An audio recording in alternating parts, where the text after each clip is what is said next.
hi, I'm Dor. I'm here to speak about DevOps-friendly databases.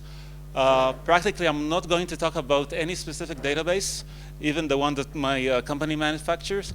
And I can say, like, honestly, the one that we manufacture doesn't, of course, apply to all of the good properties that I'm going to detail here. So the idea is to bring up to the surface a lot of properties that a good database should follow and should be practically serve you as a DevOps in your day-to-day lives. So that's the idea. And before we get into talking about databases, let's talk about what DevOps must have in general. It's of course natural to think about what's good for your own application running a DevOps, but maybe database in that aspect is a bit different because it's more of a software component that doesn't move as fast as a regular application. So of course, always on, 24/7, and multi-zone, and all the things related to that. And automation-friendly databases should be automated, of course, especially in this era where everything is scalable and elastic. Now, the main thing that you would want from your database is to have no fear in changing your environment. That's the main thing because it's also related to automation. If you have good automation, then the risk of change becomes lower. If you don't have it, then of course the risk is huge and you shouldn't do anything. So practically the whole idea is to decrease the fear, and the fear decreases by good properties of the database and your environment, of course. So of course, everybody do git push, and that's normally not the case for putting updates on your schemas, but it is possible to do, but you of course don't look and see if it fails. You try to have some infrastructure in place to prevent that. So basically, most of the talk is how to try to improve upgrades and to cope with situations in the field. And of course, the risk should be capped. Also, upgrades are simple. Downgrades aren't necessarily as simple as that. Some products support rolling upgrades, recent ones, but with downgrades, that's harder. Who knows what's the best way to downgrade any software component?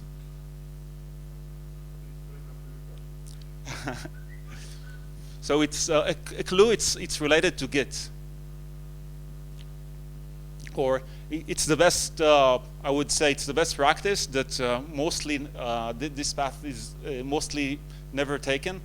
But with Git, when you push a commit and you need to push it back, you don't reset to the previous head unless it's your own development environment. What usually is a good practice is to commit a revert. So with a downgrade, if a good database or a good software product allows that, the best thing is to upgrade to the previous version. So that'll be a fantastic practice, of course. I don't know if there is a tool out there that supports it, but that's definitely an interesting aspect to downgrades. And I think that you'll agree with me that it reduces the amount of paths and reduces the friction. So I think that's the right way to go.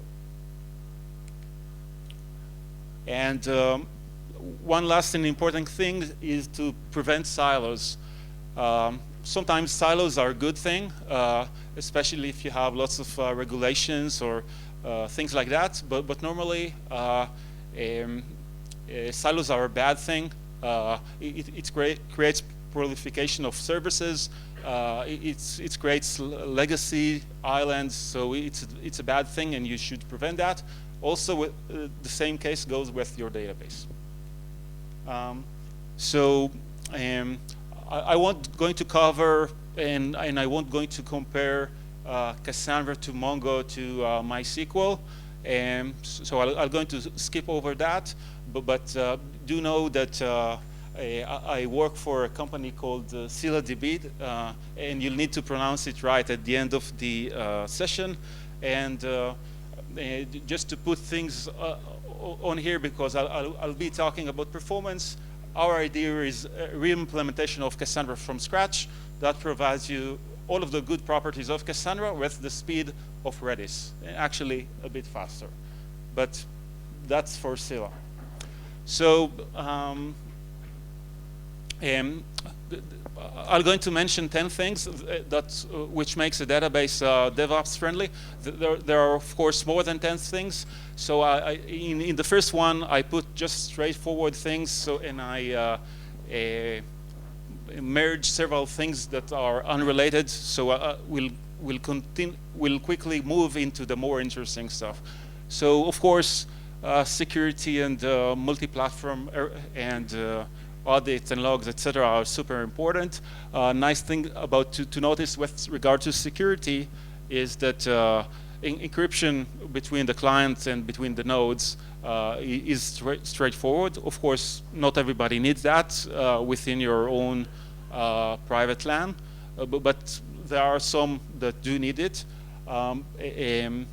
When you do need it, it's important to manage the keys correctly, because that's something that many will fall. So pay attention to this, and there are products out there that do manage the keys.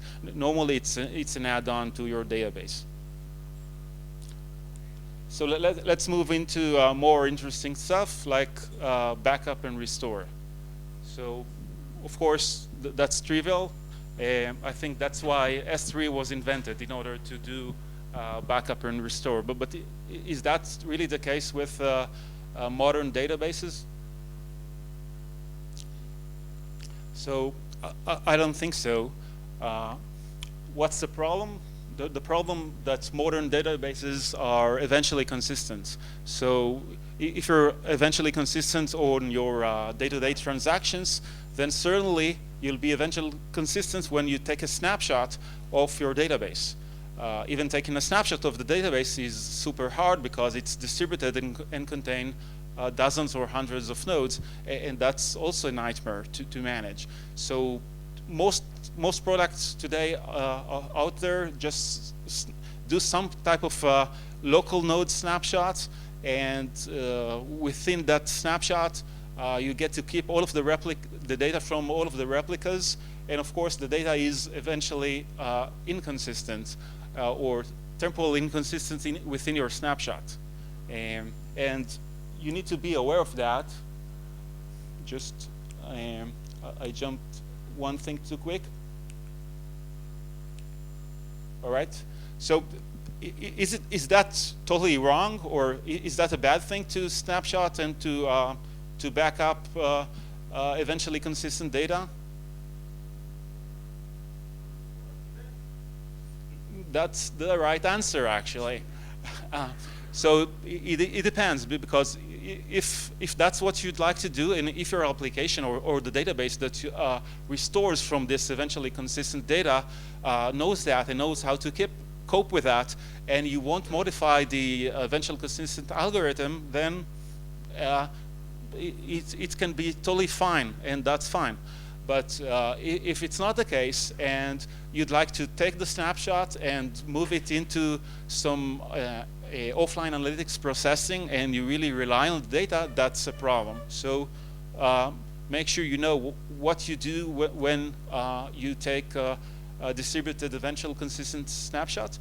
And I would say that what's desirable is that database vendors will not only offer regular snapshots or a single node snapshots, which can be consistent even for let's say MySQL, but once you're distributed, then it's really a super hard task. It's still possible, and I wonder actually in this room whether is there a demand for such a snapshot, or maybe it's like too far-fetched and most people are good with eventual consistent snapshots.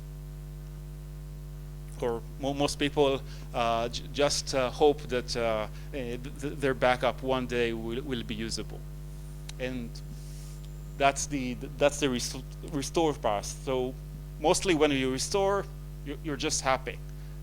If it's worked, then wonderful. But the problem with sophisticated infrastructure is that you're going to restore not necessarily on the same piece of hardware that you took the snapshot. Usually it means that you support multi-zone, so it will work on a different scenario with different IPs and potentially different environment. Another thing is you may want to restore on a different set of hardware, a different number of servers. Especially if you'd like to even upgrade your environment.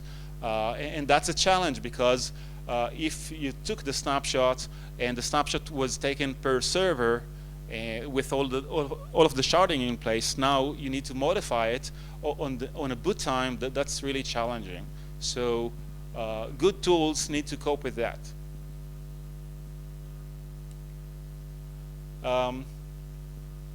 Another thing is scale. There are mainly two things with scale: scaling up and scaling out. So I call anything below 50,000 ops operation per second quite poor scaling. And with today's computer, with dozens of cores, 10 gigabit networks, even now the Mellanox came with 100 gigabits per networks per second. NVMe drives, there's no reason in the world why you should be satisfied with a few thousands or dozens of thousands of ops. Usually the problem is that, of course, hardware is cheap, you can buy more, and labor is expensive. So, all right, I'll throw more horsepower at the problem, and it will just take care for itself. The problem is that the more your cluster gets bigger, then the more problems appear on the surface, and the more edge cases that show up, especially in distributed systems. And the mean time between failure is constant for the hardware. So the more hardware you get, let's say you keep consistently replication factor of 3, then you'll get real problems and even data loss if your cluster grows and grows indefinitely. So take that in mind. Was there a question or just an itch? Another thing is, Reed, the guy from the keynotes, talked about mechanical sympathy or engineering beauty, and if the system can't perform, it means that it's engineered poorly. So probably there are other cases within the product that aren't as good. So usually, sometimes people say that they're going to develop fast and ignore performance in early stages, but I'm pretty sure that they ignore a bunch of other things.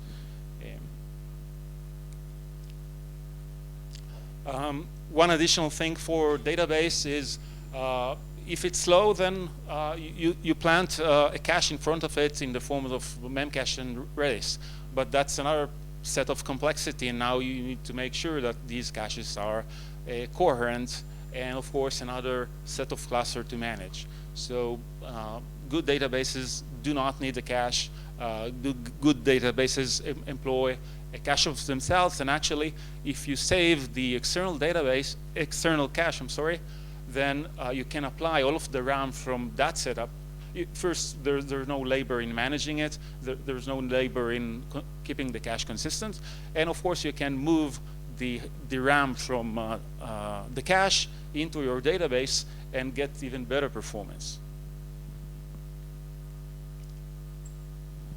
And lastly, many times people use NoSQL as really plain key value, and just planned instead of using wide rows or nested data, they just use it as one big blob, which can work, of course, but then why would you use a database? Go ahead and use a simple key value like Redis and Memcache if you do not need a database. If you do need a database, you would like to use all of the good properties of the database like maps and indexes and all of these things. But of course, they come with a cost. So the lower you begin, then it will only degrade from that point.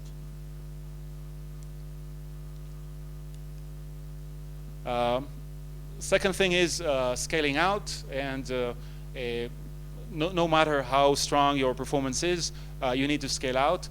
First, you got to take care for high availability and fault tolerance, so that's a must-have regardless of your performance. And beyond that, still every system can get to its needs, so you do need to scale out. If you do scale out, it's really good to keep it symmetric. Of course, I'm not even talking about single point of failures, but keep that symmetric, so you wouldn't need to create like a ratio of 3:1 with some sort of a directory or naming service and other services, because then you'll have areas of either lots of inefficiency or bottlenecks. Now the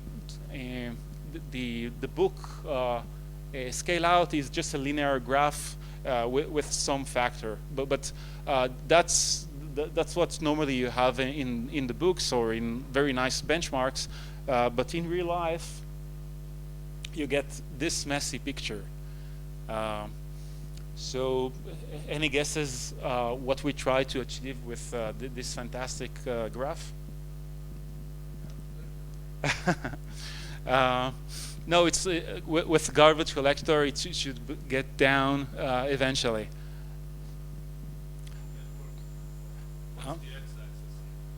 So these are ops, and that's over time. And over time, we added nodes. It's a Cassandra cluster that started with 2 nodes, and we hit it with as many clients as possible to check the throughput and check the effect of adding nodes every couple of minutes. So the idea is to let the cluster get to a consistent state, and every 2 minutes or so we added a node. The existing nodes had to synchronize the new node, and then the performance improved a bit.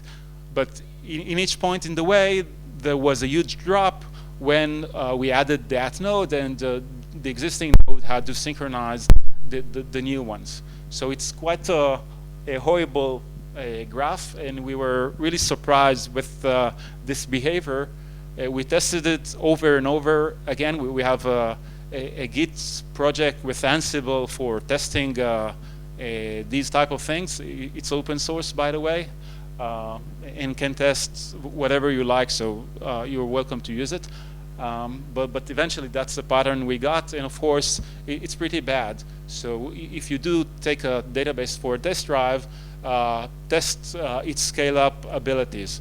And I think that's mostly the reason that most people have a static infrastructure and not fully elastic autoscale, which is one of the requirements for a really good database or overall application.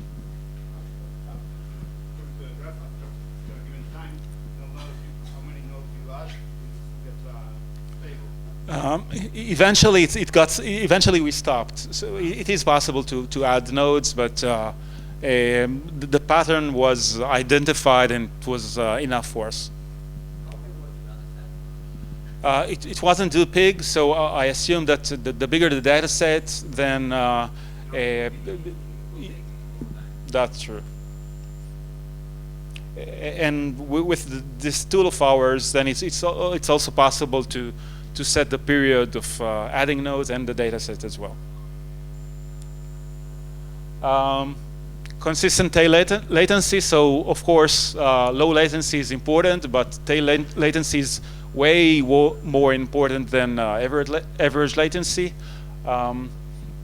And of course, if your infrastructure is implemented using Java, then you're going to suffer from GC in one point or the other, and it will make you pay for it. Sometimes you pay in your time. Sometimes you may go to Azle, for example. This graph is taken from Azle and compares Azle garbage collector and JVM versus Oracle. And that compares either that's the maximum latency in milliseconds. So there's more than 100 milliseconds. I'm sorry, there's more than 500 milliseconds, half a second with Oracle, and much less with Azle. Very, very impressive. What they don't show you here is how much time. All right. I'm good in speeding up things, so I'll speed that up. So what they don't show you here is that Azle are fantastic in terms of latency. Of course, C++ will do better than that, good implementation, but it comes on the expense of throughput. So that's one of their magics in here. A really cool thing, phenomenal about latency and tail latency is coordinated emission, because if all of the events come one after the other and they're not parallel, then if you have an outlier like the first graph, then all right, one or few requests got hit and that's it. But a field experiment will actually cause all of the parallel requests to slow down as well. So the actual graph will look like this, and more percentiles will be hurt by it.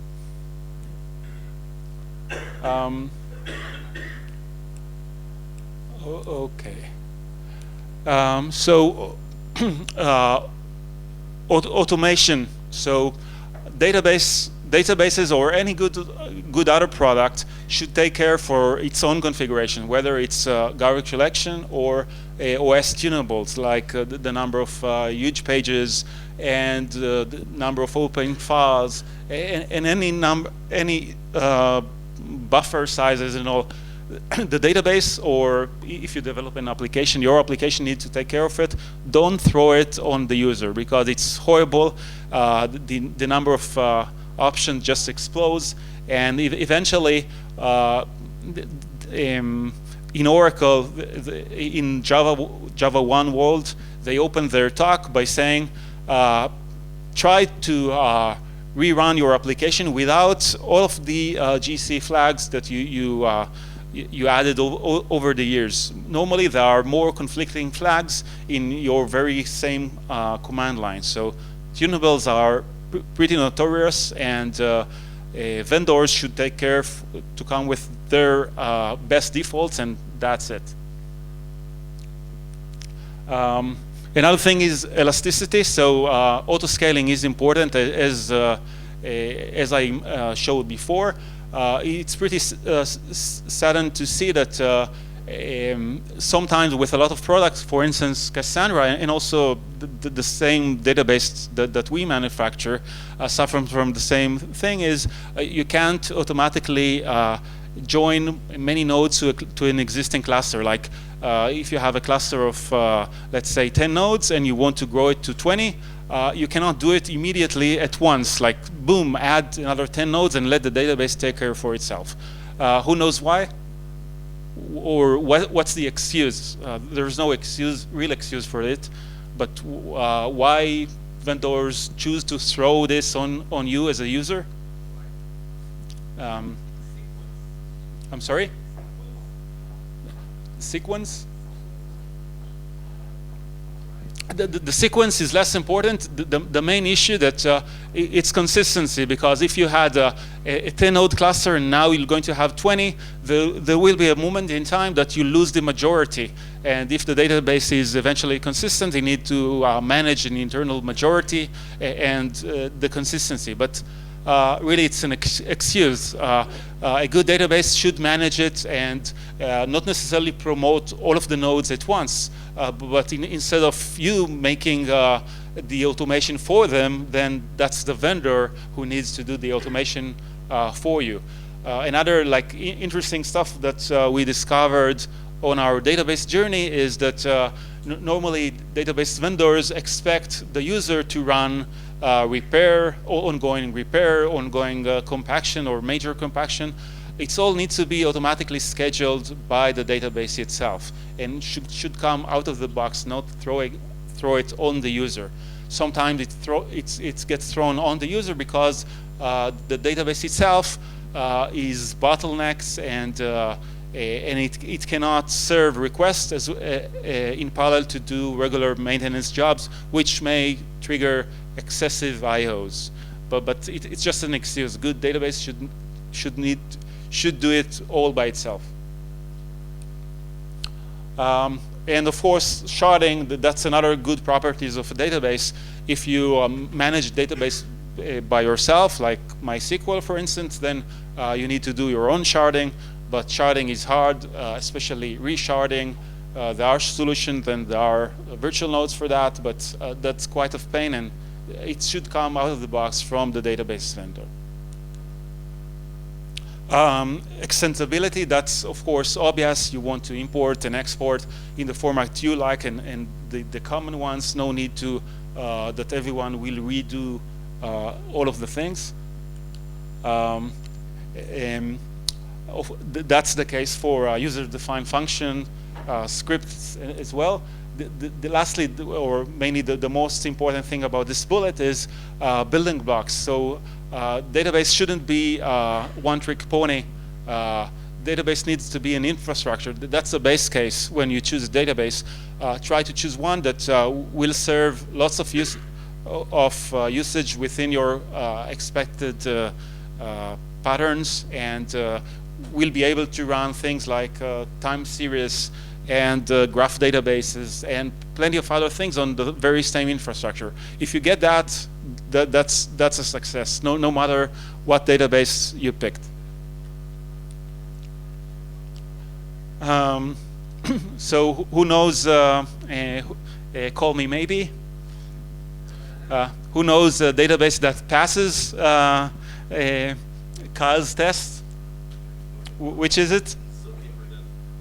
Zookeeper. Mm-hmm.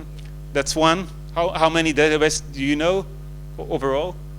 Probably like 25 or something. Mm-hmm. Yeah, that's pretty sad situation where one tool manages to pass it, and that's a wonderful tool.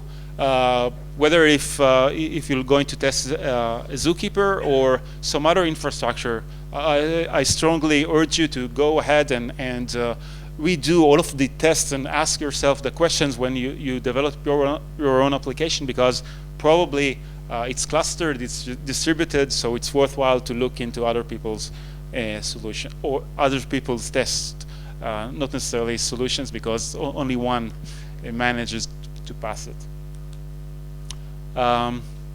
Well, that's basics, that your database needs to be integrated with Hadoop and Spark and good tools for analytics. But it's also shouldn't. And the idea is that your database should be self-contained. So all of these tools are great, but what if your database can do most of the work for you? Then it'll definitely be more simple if you won't need to grab your analytics experts, and will be able to do aggregation on the database level, and that definitely will going to be faster than anything out there in the market using Spark, because the aggregations are done in the database layer closer to the data, and data doesn't need to pass between the different clusters.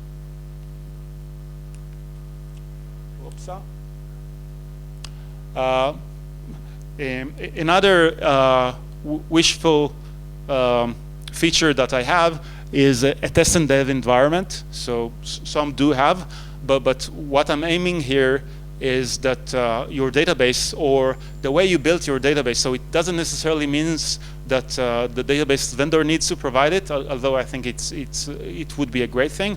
It can come up with the tools that wrap the database.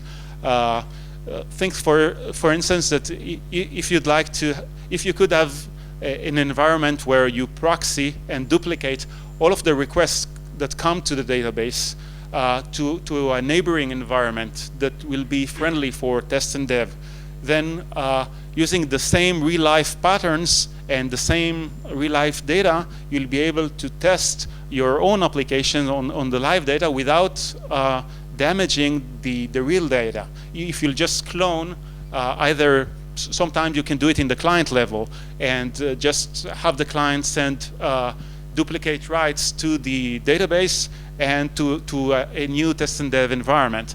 But of course, that forces you to change the client, and that's complicated. It would have been perfect if it could have been done either in the database layer or the tools that wrap the database. It could be argued that it's not really practical because the strategies that you need for kind of spinning off that data stream involve things like sampling, which has consistency constraints, anonymization, security issues. Like, there is no general purpose solution for this. It's application specific.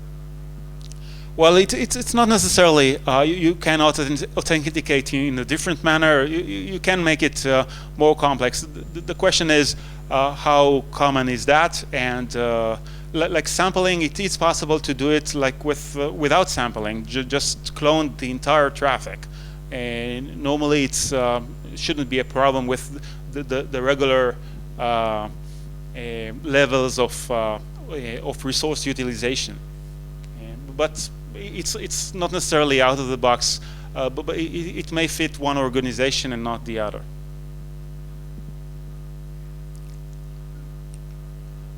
Opa, I revealed the number one. Yeah, and I'm about to finish.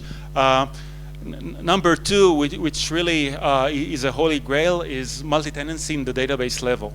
So things like microservices push us to create more and more services, and these services needs a database. So you find yourself running more and more databases, more and more clusters, and each of the clusters needs to have its own high availability and multi-zoning, et cetera, et cetera. So there's a lot of idle time and resource waste lies in all of these multiple clusters, and of course a lot of administration time that goes into managing those multiple clusters. And you're also going to have silos of really old versions that no one touches, and it's really a bad situation. The reason that people get to this situation is because most of the databases out there can provide really good SLAs between the different potential tenants. So you can define key spaces and tables, that's not a problem, but if you have an analytics offline batch processing and a real-time requirements for some other service with under 1 millisecond requirement, these things will going to clash, and that's why things happen like this. Really a desirable thing is to support multi-tenancy in the database layer and to define SLA per tenant, and this way pretty much, if you're familiar with DynamoDB on AWS, pretty much bring the SLA to the contract with the user and actually make it some sort of a SaaS. So even though you may be running this database within your organization, only one administrator is needed for the real database, and for the tenants, they just need to supply the SLA and need to eventually pay for the service that and need to be charged. So that's desirable, but an implementation for that is, if you're familiar with resource group from containers and Docker world, then a good implementation for that will define the level of RAM that you allocate for a tenant, the number of IOPS, the number of network packets that you allow for the tenants, etc., or in the number of of the volume that you allocate for it. But basically, once you take care for all of these, you're going to have a fantastic system. These systems, I think, other than Oracle, no one else offer them. We don't offer them too, but we will in the future get to this scenario. And lastly, open. I think openness is the key for everything. And I'm talking about, it could be either open source or fantastic open APIs. It doesn't necessarily has to be open source, but open source has a lot of value because all of the code is out there. Sometimes there are great products with really good APIs, and that should be pretty sufficient for your need. That's a must-have, because with this tool you'll be able to automate and reduce your risk to your environment. And now we probably have 2 minutes for Q&A.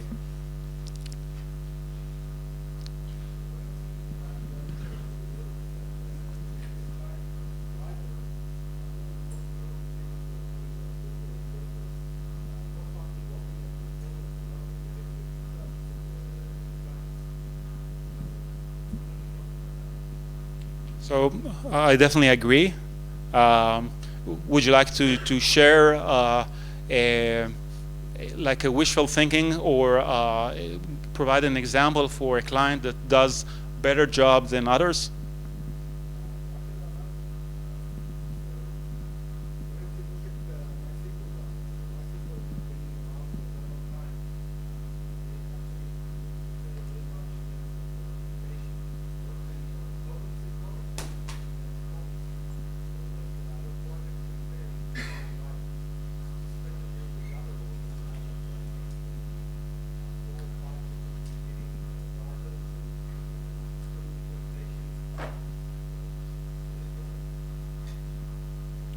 I definitely agree. Anything else? We're done. PowerPoint time. Thank you very much. Thank you, Joe.